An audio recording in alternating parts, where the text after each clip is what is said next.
pick up here. Oh, no. So Yay. Afrika have a lot of CC. They have a lot of long-range engage, Solar Flare, Paranoia. You Q in as Diana, Moonfall in. Renekton's there for a lot of AoE damage, and you have, you know, Aphelios' ultimate, the Moonlight Vigil on top of it all. There's a lot of AoE. Yeah. So T1 need to split. They need to front to back very carefully and slowly. The Equalizer can be great against this too when they do all kind of group up and go in. If you survive that moment, if you survive the early part of Afrika's engage, then yeah, Equalizer does a lot. Viego can carry the fight. He's got really nice side laning. But I actually think neither of these team comps are amazing, but because of the way the bans went, you didn't really end up getting a quote-unquote meta comp on either side. They both kind of had to patch some holes. Like, you picked the Aphelios without the Thresh or the Kench, right? And yeah, I actually think that now that I think about it a little bit more, and it's not just, oh, Faker's playing Karma again, and that makes me sad. Denying Karma from Afrika was great, because Aphelios Karma actually is going to have a lot of lane control down there towards the bottom side, and Karma is fantastic if picked into the Rumble. So denying the last pick Karma, I think, really does change how you think about that particular moment. Sure. Doesn't make us any less sad, yeah, but it is still an explanation as to why that happened. She's going to be making T1 run away, I think, more than running in really fast in a lot of these team fights. Yep. And look, one team passed the test, the other team didn't. Afrika still picked Renekton, and T1 did not pick Nidalee. So we've nailed that one. But let's just see whether they can actually get through this game. Because Afrika, I mean, they do have this composition that can pretty comfortably just dive in on top of you. And if Leo can actually get his positioning correct, which is going to be much harder this game, then they will have a lot of late game damage as well. But it's just going to be hard. Playing around this Rumble is going to be really, really difficult. And so T1 really with a trump card in their hand. Let's see whether Afrika can answer it. It's going to be very much about execution. These two comps, both of them scale. You know, there's some great parts of the scaling with the Karma here for T1. And the damage scaling they're going to have with Rumble plus the side laning that Viego has. But on the other side of things, Diana scales really well. She has great team fighting. Aphelios is great into the comp that T1's running. And the Nocturne is an extra triple threat in terms of side laning. We didn't see Faker utilize it to its fullest potential last game. We'll see how this one pans out. It will be on the top side of the map too here for Keen, so it does not have the same global presence in the laning phase. Yep. Ward here in the brush, so some pings coming out here from Afrika. They know that there's no bottom side leash. As there it is. Another exactly W. what you were talking about. Basically doubled the win rate here of Renekton. Let's see whether Fly can continue. He has changed up the skin. We'll see whether that changes how he's going to be able to play this lane as well. As against a Karma, you're not exactly going to be having the greatest of times, but you also shouldn't die, so that's okay.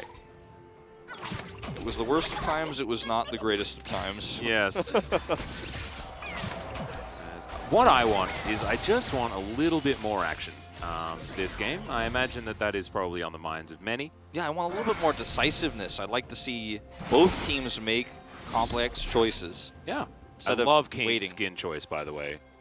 This Spooky Nocturne is just so good. The splash art as well, just amazing. It's just, I don't know, it's just adorable. It's kind of rare too, actually. We don't see it very often, as much as we should. Yeah. There were a few skins, because it was one of the very early Halloween skins, as that's a great hook. Chompers come down as well. Leo might just die here. The exhaust comes through. And Carrier kind of wishes that that was actually an ignite. But still going to be Leo taking a little bit too much damage there. And a lot of control going over to Teddy and Carrier. Yep. Be able to kind of heal himself up with this potion, but still very frustrating. Summoners traded.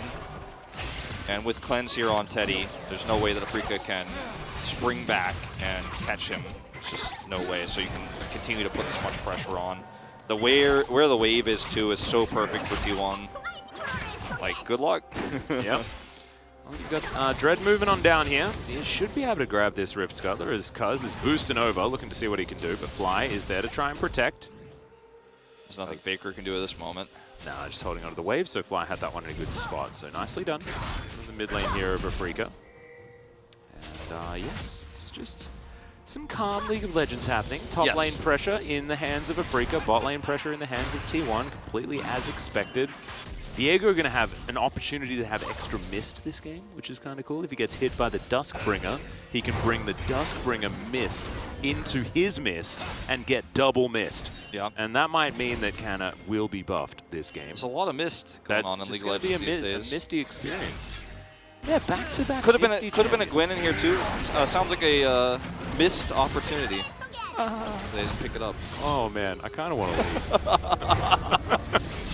That was very good. That was very good. Well, I mean, that's all that we got to talk about in this early game. I mean, this matchup is going to get harder for Keen as time goes on, unless he gets super fed, which, for Kana's sake, you know, we're kind of hoping doesn't happen, because I would like to see an even game here. But do see the timing of this roam up from Cuz. He's like, do I want to actually commit to the gank, or do I just going to stay in the vicinity? Doesn't end up leading to anything. Doesn't even hit the Scryer's Glimpse, just wants to have that for later. Will be spotted, by the way, which is pretty nice for Dread. A lot of extra information here. Yeah, just making his way around his jungle. Cuz picking the right skin on the Rumble as well is definitely good news. Yeah, I like that one a lot. Well, you know, the first Drake is up, and both of these teams really need level 6 to fight. I would say especially TWon, because the level 6s for Afrika are so powerful. If you go in without box, as this is TWon, like Keria needs 6, or you're really going to have a hard time dealing with all the aggression, all the CC, all the long range engage. I think it goes on both sides though, right? Because Cuz getting the equalizer is going to be so incredibly important. It does help deny a lot of that diving power. Still just very curious with sort of like it's a battle between who can carry the hardest, whether it's, you know, Teddy and Keria here on the bottom side of the map, or whether it's just Keen. But Keen is on the Nocturne, and we saw Faker really fall off as far as his power level in the mid game. And we'll just have to see whether that is something that might happen again, as Keria was trying to predict a bit of a juke there, but I don't even know whether Lehens could have possibly gotten over that far. Might have just been a bit of an elaborate bait, as Cuz is going to come in and look for Dread. Dread might actually be caught out of position, but does avoid the harpoons quite nicely. Yeah, nice fancy feet. Yeah, that was pretty impressive. If he hits the Q there too with where Cuz is positioned, I think they can force cleanse out of Teddy super early. That was actually really nice. He doesn't actually connect the Q, but cool little exchange there. But at the end of the day, nothing actually happens, and we just watch the two teams fade back. Indeed, indeed. Back to doing some farming now, as there are some camps coming back available. So junglers back into the jungle, continue eating camps. We have a top lane reset, as the whip has been completed by Keen. He can now spin around even more in that top lane, which is certainly a lot of fun. Spin to win. Enjoyers. It's just a very passive moment here, as Lehens is going to use Zenith Blade to grab a minion, because don't want those to go to waste. What soul do we get this time? I think we might be up to Cloud Soul. I don't think so. I think we go 3 for 3 Ocean. Oh, really? Yeah, that's what I'm feeling. Damn, the weather must be still bad outside. It's still a little drizzly. I checked it out during the break. Glad that we're continuing this narrative of the weather being more interesting than a lot of the early game.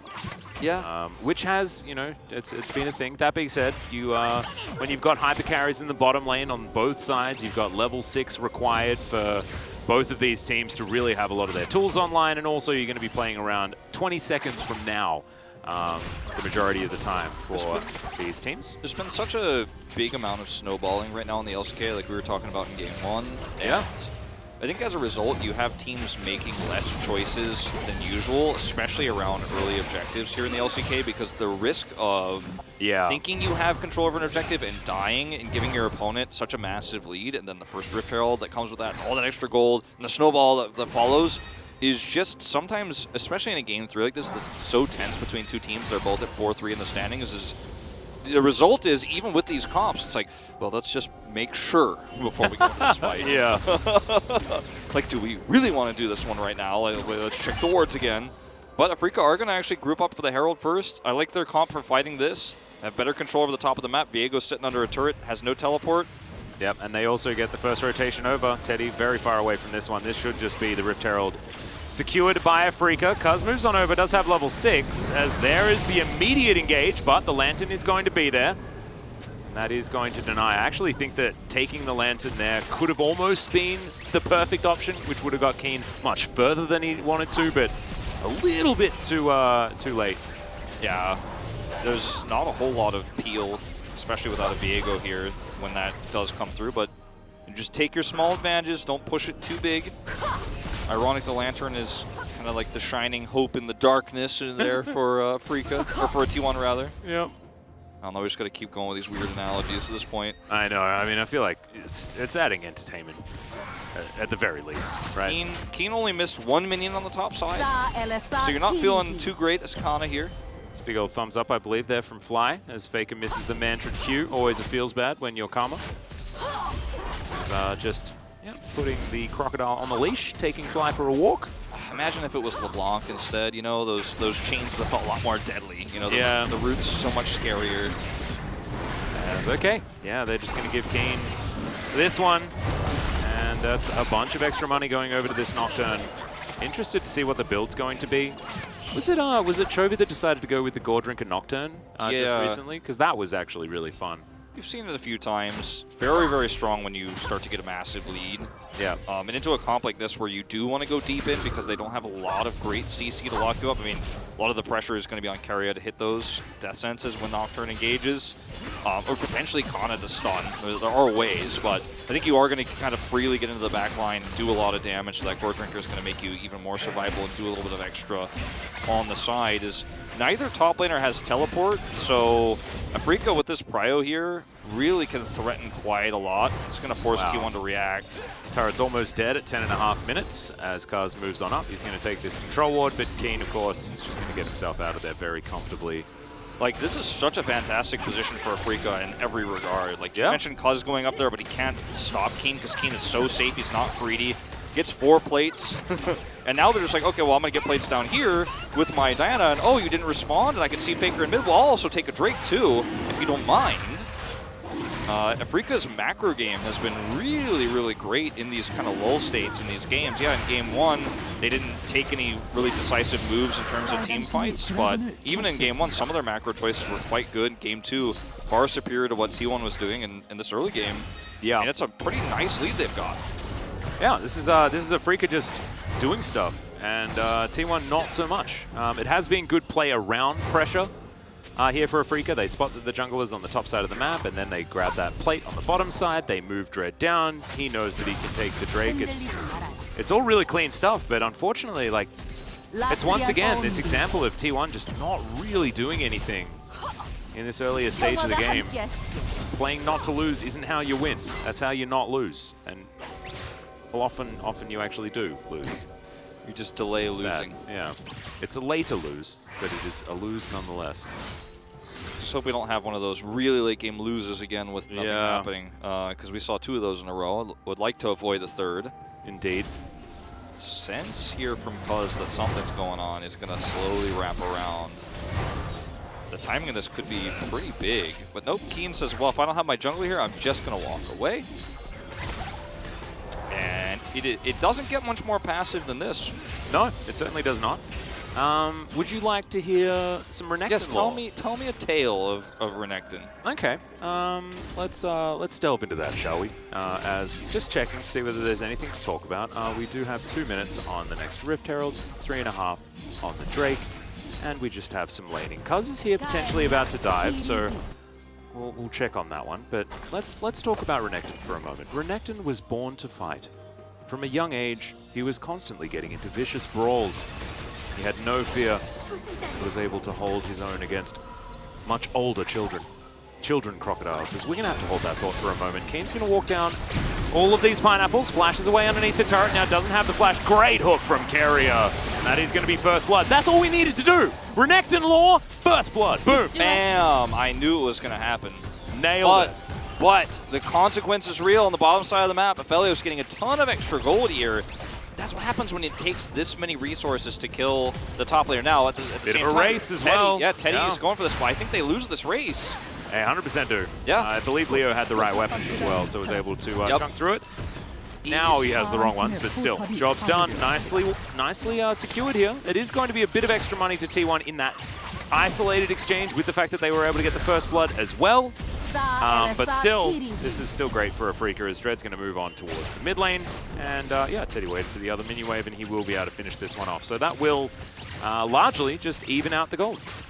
It's kind of funny how TWon get a kill, get the whole turret, but Afrika get even more somehow. Well, I mean, I don't think they do. Well, okay. There it is. Flash out from Carrier, but in goes Keen all the way. Just hanging out in the box by the looks of things, but it's good teleport to come forward from Canna, and Teddy does a lot of damage off the back end, and TWon, they got a monopoly on kills this game. Oh, they totally shut down that aggression there. They really hate Renekton lore. They really, really do. But they were ready for this too from the beginning. 여기 나왔다. Like they wrap around here. We're going to watch this pick on the Nocturne. And yeah, Keen, he does have to flash early, so he's just totally trapped here. And then when you watch the next replay, which I assume we're about to jump into here, Carrier has been here this whole time. He's always got the Lantern ready. So when they see this, they react super quick. The flash actually buffers this into a really nice spot for when the teleport hits. Guess who's here? What's up, Kana? Yeah. Is back in the fight. He's going to steal a Renekton. Beautiful play, really nice bait setup here. Playing a little bit of macro tug-of-war, TWon finally back in the game. Yeah, and they're also killing the right target as well, as Keen is the one that suffered the losses both times in a row. Cuz now going to be able to grab the Rift Herald as well, and we'll see what they can actually grab for themselves with Shirley, who has been doing a lot more work in the LCK recently. And we'll find out fairly soon what that ocean is going to be, or rather that's not going to be an ocean, but what that soul is going to be. Wow, and also Teddy, after like 55 minutes of playing Jinx, has his first kill. There you go. Nailed it.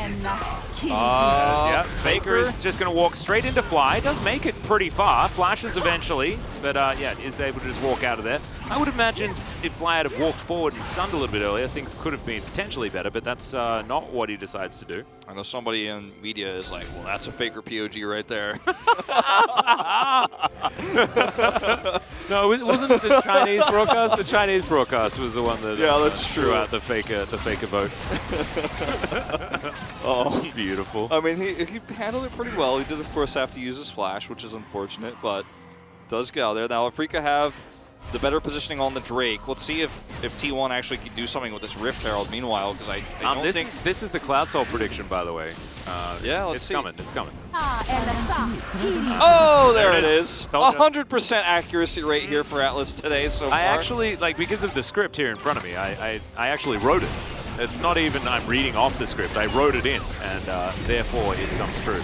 As Shirley, she's hopping down here in this mid lane, and I don't think Leo's going to be able to kill her before she charges, so it's going to be a decent chunk here onto the turret. As Leo's got some good weapons for fighting at range, but just doesn't have any teammates, which is a problem.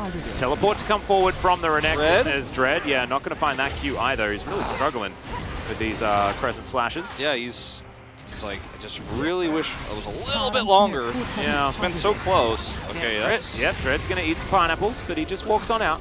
Yeah, that was pretty... that was kind of hopeful, I think, that they were going to maybe do something with that, but it's on a low cooldown. It's totally fine. Yep, and now they can stack 4... Okay, Faker this time? Drakes is okay, yeah. He's going to get slowed down by the Solar Flare. Moonfall comes in. Faker is definitely dead, but he's trying to buy as much time as possible. Doesn't really get that much.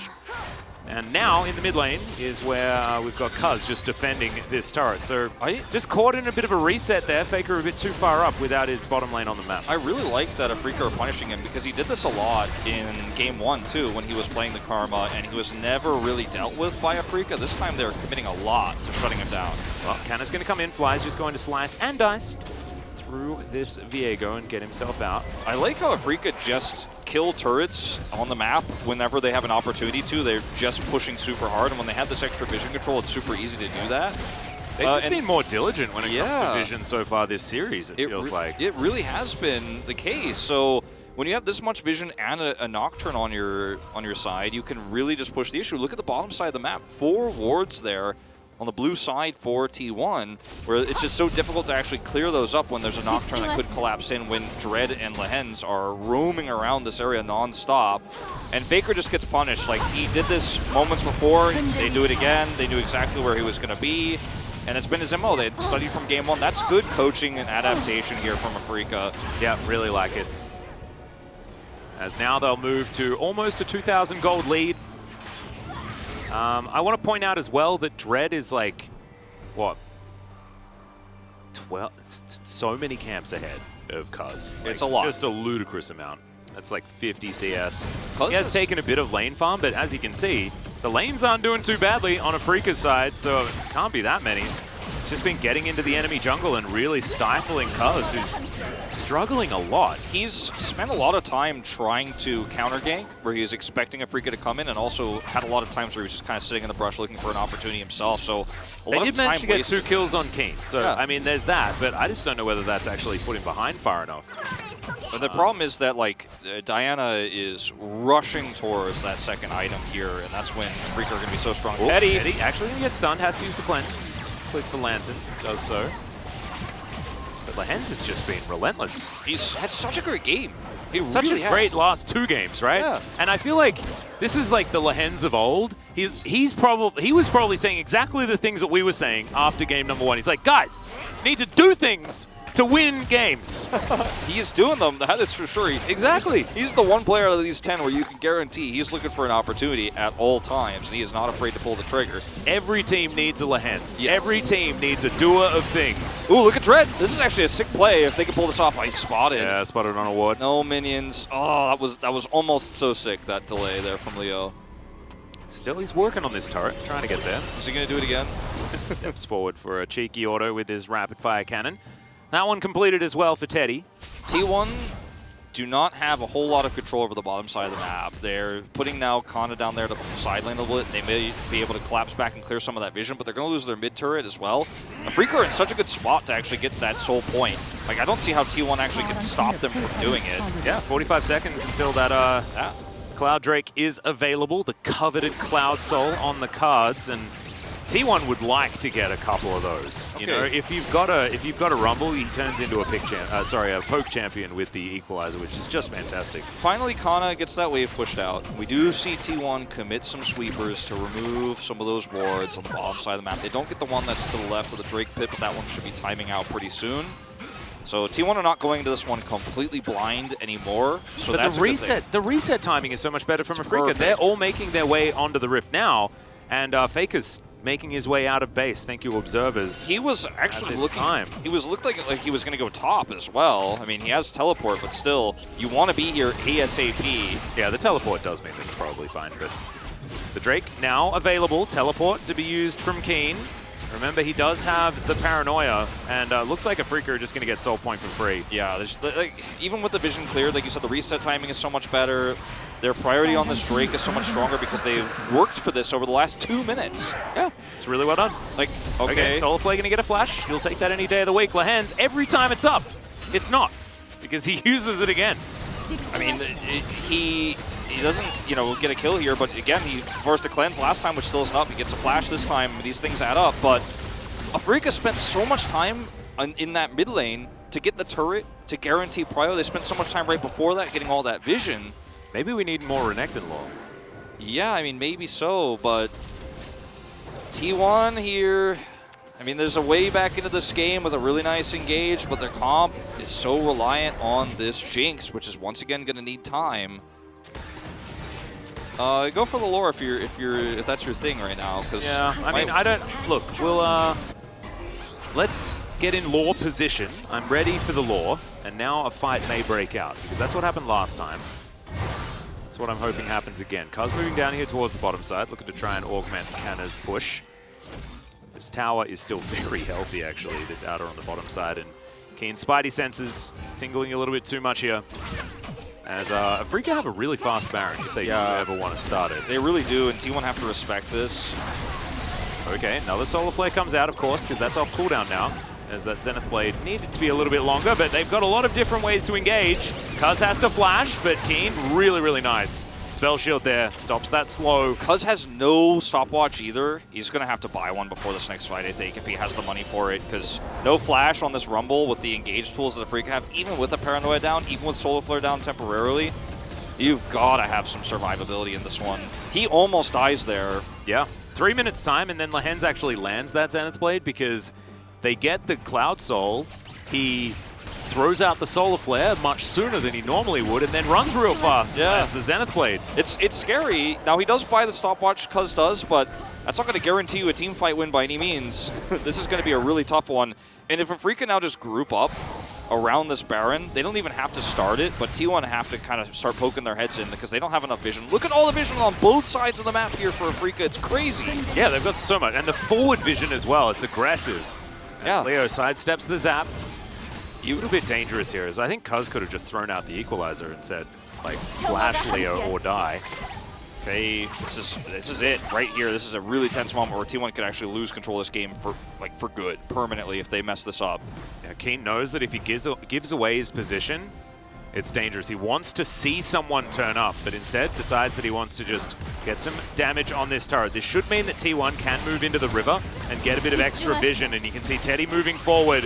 He's frustrated. Leo just goes down to half health. There's the equalizer that we were looking for, but the Gale Force gets Leo out of the way, and in the meantime, Keen is just taking structures. Now, Kana has teleport, so he can actually clean up this mess down here on the bottom side for just a moment here. They do know equalizer as well for this potential fight around a potential Baron. And now Keen's coming back. He doesn't have teleport, but he's going to have that paranoia.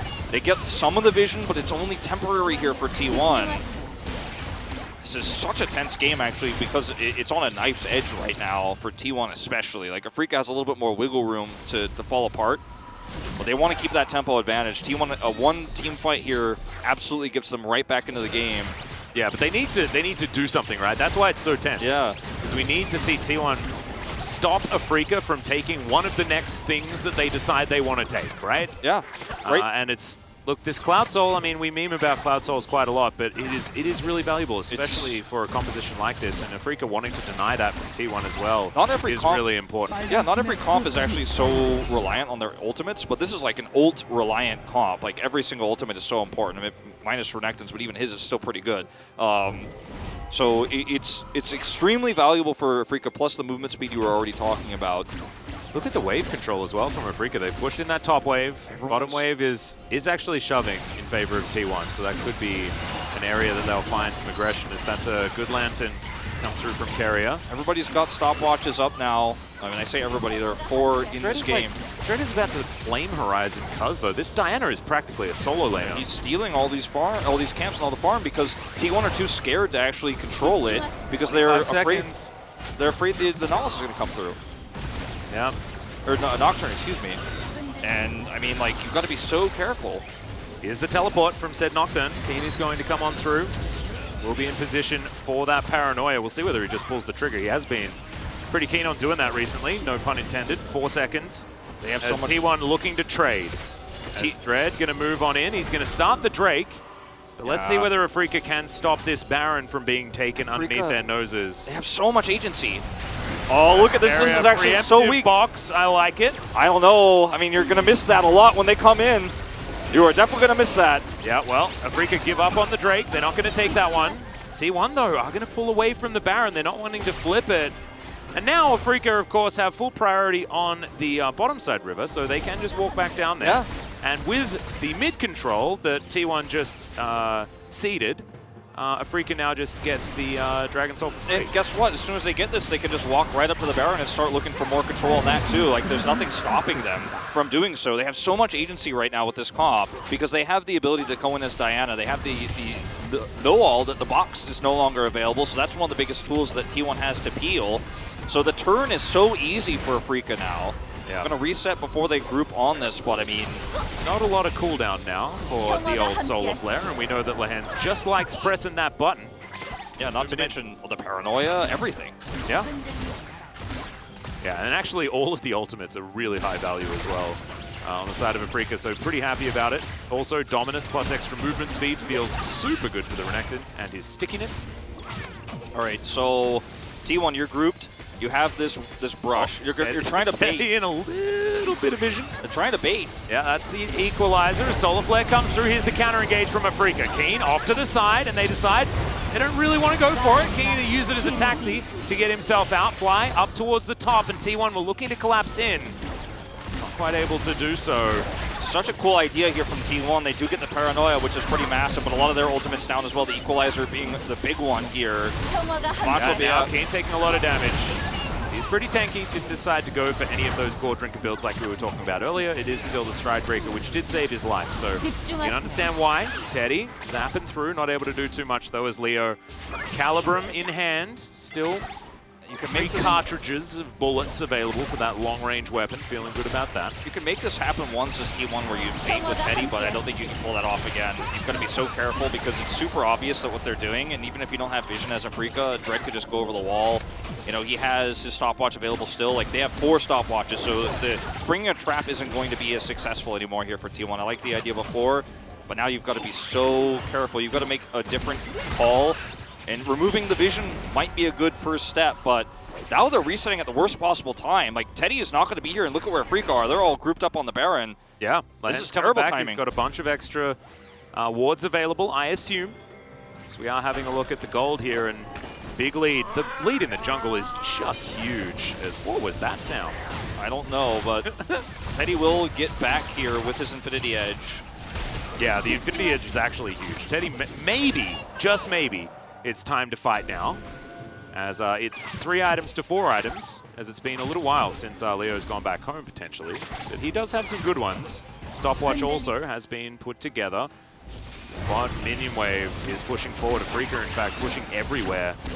As now, T1, watch Afrika just walk off into the darkness. Afrika can do this Baron so fast. Yeah, like, they can. So fast. All right, look at Dredd. He's way off on the flank. T1 has to respect this. Remember, Keen has the paranoia as well to stop T1 from getting on in here, or at least stop them from having control. Another flash comes out, another paranoia comes in. And okay, Keen's actually going for this one.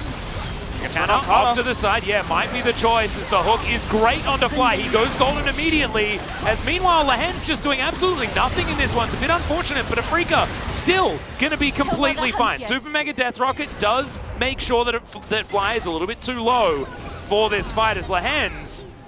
Yeah, a bit Owen Wilson here in behind enemy lines. He unfortunately wasn't able to do anything because there was a huge disconnect between Keen's engage and where he was. So he is going to be able to get away here. Was that not an opportunity for T1 to really do the Baron? Maybe they didn't have enough. They did have a lot of vision. I mean, they could have definitely tried to clear it and go for it here while you know there's no Lahen's. You know that the Renekton has, or that the Doctrine has to back. They're going to group again. Well, there's the flash. Carrier not going to find the hook.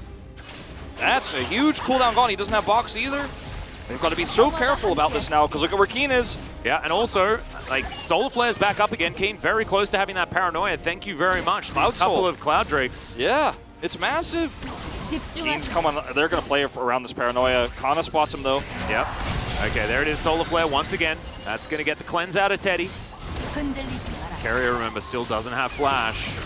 Just used it. And Afrika move back over here. That's a very early ultimate out of Cuz. Not sure I agree with that one, as now Afrika just trying to burst this one down. T1 will move in, but Keen just decides that they want to secure the Baron with this. They do so, and here's the re-engage as well immediately. Cuz just explodes. The Moonfall's fantastic. Dredd goes golden off the back end as Canna's out of the fight completely. Hook from Carrier, but unfortunately he's going to have to try and be the hero. That is not going to work. Dredd is just gigantic, and Afrika, I think, have just won the game. Kana will be the last to die, and that is going to be it. It's a long lull until it's over, and the game ends in a flash. Afrika fighting for vision all game long. Control of mid-prio leading to all of those Drakes they took 4-0. T1 couldn't take a single fight on their terms all game long. Afrika spent the entirety of this game prepping for these big explosive moments, and then the last one, T1, they crack, they try to look for the fight, and they get absolutely obliterated. Much better series here for Afrika. They're the better team tonight. Yeah. They're going to jump up to 5-3 here in the LCK. Yeah, we're seeing the value of proactivity 100%. Big